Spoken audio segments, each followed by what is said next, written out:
ঢাকার আকাশে এবার কি তবে নতুন কোনো জাদু ট্রেন? যানজটের এই অভিশপ্ত নরক থেকে মুক্তির কি নতুন কোনো গোপন চাবিকাঠি মিলল? মেট্রো রেল তো আগে আছে, কিন্তু এবার আসছে মনোরেল।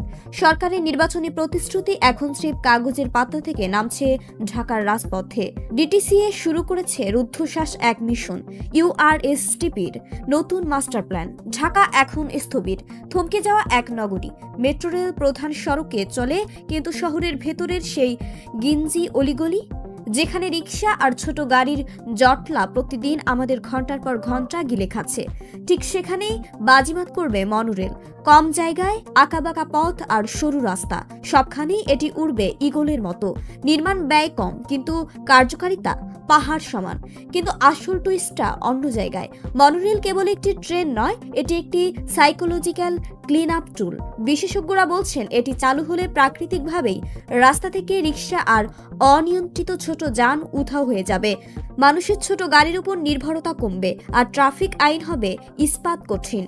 জটলার মূলেই কুঠারাঘাত করতে আসছে এই মনোরেল। এটি কি তবে ঢাকার সেই হারানো প্রাণ ফিরিয়ে দেওয়ার শেষ চেষ্টা? ভেবে দেখুন সেই মুহূর্তটির কথা, যখন সিগন্যালে দাঁড়িয়ে আপনাকে আর ঘামতে হবে না, আপনার অমূল্য কর্মঘণ্টা আর রাস্তায় পচে মরবে না। একটি পরিকল্পিত যাতায়াত ব্যবস্থা মানে একটি আধুনিক ও সুস্থ জীবন। আমাদের পরবর্তী প্রজন্মের জন্য আমরা কি তবে অবশেষে একটি বাসযোগ্য শহর রেখে যেতে পারছি? পরিকল্পনা তো অনেক হয়, কিন্তু ঢাকার এই ভাগ্য কি সত্যি বদলাবে? মনোরেল কি পারবে যানজটের দানবকে চিরতরে কবর দিতে, নাকি এটিও হবে স্রেফ ফাইলের নিচে ধুলো পড়া আরেকটা রঙিন স্বপ্ন?